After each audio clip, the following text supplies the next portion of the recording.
আসসালামু আলাইকুম everyone, welcome to রুকসানাস kitchen. আজকে আমাদের রেসিপি কাঁচা আমের আমসত্ত্ব।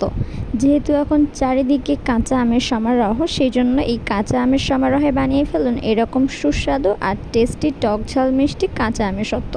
তো কাঁচা আম সত্ত্ব বানানোর জন্য আমাদের লাগবে দুটো আম। আমি এখানে দুটো আম নিয়ে নিয়েছি আর এটাকে খুব ভালোভাবে ছিলে নিয়ে একবার ধুয়ে নিয়ে এটার আঁটিটা বাদ দিয়ে এটাকে ছোট ছোট পিস করে আমি কেটে নিচ্ছি। আমি এখানে একদম ছোট ছোট পিস করে কেটে নিচ্ছি, কেননা যাতে এটি তাড়াতাড়ি সিদ্ধ হয়ে যায় সেই জন্য আমি একেবারে ছোট ছোট পিস করে কেটে নিচ্ছি। ছোট ছোট পিস করে কেটে নেওয়া হয়ে গেলে একটা মিক্সিং বলে আমি একটু পানি দিয়ে এটাকে ভালোভাবে আমরা ওয়াশ করে নেব। পানিটাকে 2-3 বার চেঞ্জ করে করে এটা আমাদের ভালো করে ওয়াশ করে নিতে হবে। অ্যান্ড ওয়াশ করা হয়ে গেলে অন্য একটা পাত্রে আমরা এটাকে নিয়ে নেব। অন্য একটা পাত্রে এটাকে নিয়ে তারপরে এখানে সামান্য একটু পরিমাণ লবণ দিয়ে এটাকে ভালোভাবে সিদ্ধ করে নিতে হবে। এখানে অবশ্যই পরিমাণ মতো পানি দিতে হবে, যাতে বেশি পানি না দেওয়া হয়, সিদ্ধ হয়ে যেন সামান্য একটু পানি বেশি থাকে এরকমভাবে আমাদের পানিটা দিয়ে দিতে হবে। তো লবণ দিয়ে আমি এটাকে ভালোভাবে সিদ্ধ করে নিচ্ছি। আর যখন এটা সিদ্ধ হয়ে যাবে তখন একটা স্প্যাচুলা বা যে কোনো কিছুর সাহায্যে, ডাব্বু কোনো জাতীয় সাহায্যে এরকম ভালোভাবে এটাকে ম্যাশ করে নিতে হবে। যতটা পারবে ঠিক ততটা পরিমাণে ম্যাশ করবে। ভালোভাবে এটা আমাদের ম্যাশ করা হয়ে গেলে তারপর এটাকে আমরা নামিয়ে নেব।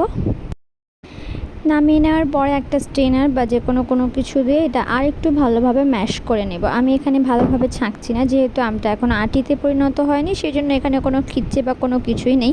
আমি জাস্ট এটা দিয়ে আরও একটু ম্যাশ করে নিচ্ছি। আপনারা চাইলে এটা ব্লেন্ডারে দিয়ে ব্লেন্ড করে নিতে পারেন, বাট আমার কাছে এটাই ভালো লাগে তাই আমি এটা করে নিচ্ছি। তোমাদের যেটা ইচ্ছা হবে তোমরা সেভাবে করে নিতে পারো, তোমাদের যেটা সুবিধা হবে সেটাই অবশ্যই করবে। তো এখানে আমি এটা দিয়ে আরেকটু ভালো করে চিপে চিপে নিচ্ছি, যাতে কোনো রকম দলা না থাকে, একেবারে পুরোটা একদম ভালোভাবে ম্যাশ হয়ে যায়।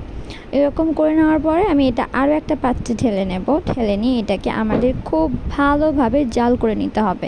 এখানে আমি 2 ডাব্বু পরিমাণ চিনি দিচ্ছি 2টা আমে। তোমরা তোমাদের পরিমাণ মতো যতটা চিনি খাও ততটাই দেবে।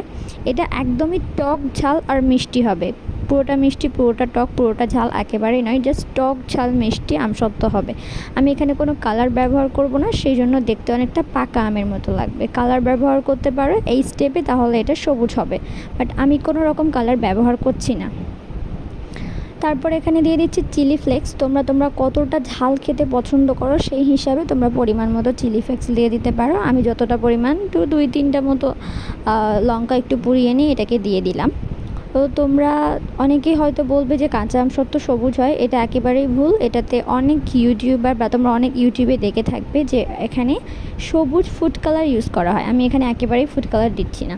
তো এটাকে ভালোভাবে ঘন করে আমাদের জাল দিয়ে নিতে হবে। একেবারে ঘন করে জাল দেওয়া হয়ে গেলে তারপর আমরা দুটো বাসন নিয়ে নেব, যে কোনো প্লেট। আমি এরকম একটা বাসন নিয়ে নিয়েছি। এটাতে ভালোভাবে আমি অয়েল ব্রাশ করে নিচ্ছি।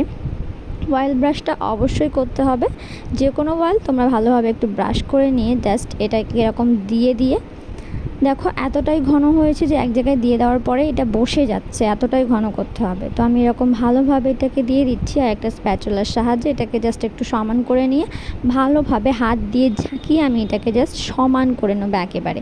আর লেয়ারটা একেবারে পাতলা দিতে হবে, খুব মোটা লেয়ার দিলে এটা তাড়াতাড়ি শুকাবে না, তাই একদম পাতলা করে আমাদের এই লেয়ারটা করে নিতে হবে। তো আমি আরও একটা বাসনে নিয়ে নিচ্ছি, দেখো কিভাবে আমি এটা করছি। তবে হ্যাঁ, এটা পাতলা করে জাল দিলে হবে না, একদম ঘন করে জাল দিতে হবে। তোমরা কতটা আম নিচ্ছ, চিনি দেওয়ার পরে পানিটা বেশি হচ্ছে এবং তারপর আবারও এটা ঘন হয়ে অনেকটা ঘন হয়ে আসবে।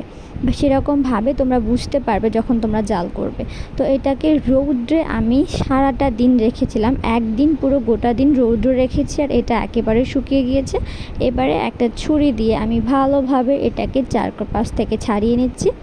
তো আমাদের কাঁচা আমের সত্ত্ব একেবারে রেডি হয়ে গেছে। তোমরা বাড়িতে অবশ্যই ট্রাই করবে। দেখো কতটা সুন্দর হয়েছে, কতটা পাতলা হয়েছে।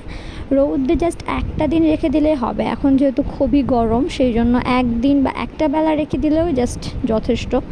এভাবে কত সুন্দরভাবে, কত ইজিভাবে আমরা আমসত্ত্বটা করলাম। বাড়িতে অবশ্যই ট্রাই করবে, যেহেতু কোনো কিছুই লাগছে না, জাস্ট চিনি আর আম তো পেয়েই যাচ্ছ।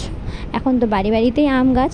তাছাড়া লাগছে চিনি, যেটা বাড়িতেই থাকে, আর সামান্য একটু চিলি ফ্লেক্স না থাকলে লঙ্কা একটু পুড়িয়ে নিয়ে ব্যাস এটাকে একটু গুঁড়ো করে দিয়ে দিলে তো এরকম টক ঝাল মিষ্টি কারই না ভালো লাগে, আমরা অনেকেই টক খেতে বেশি ভালোবাসি, অনেকেই না 90% মানুষই। সেজন্য বাড়িতে ঝটাপট এরকম কাঁচা আমের সত্ত্ব বানিয়ে বাড়ির লোকদেরকে এরকম একটা উপহার দিয়ে দাও। টক ঝাল মিষ্টি এরকম বানাতে তো একেবারেই ভুলবে না। দেখো আমার করা হয়ে গেছে, আর এটা থেকে আমি একটু কেটে আমার মামাকে দিয়েছিলাম, সেই জন্য এটা হাফ রয়েছে আর ওটা ফুল রয়েছে। তো আমসত্ত্ব আমাদের একেবারে রেডি। ভিডিওটা ভালো লেগে থাকলে চ্যানেলটিকে সাবস্ক্রাইব করবে আর পাশে থাকা বেল বাটনটিকে বাজিয়ে দেবে। আর আরেকটা কথা বলে রাখি, যদি কোনো সমস্যা হয় অবশ্যই আমাকে কমেন্টে জানাবে।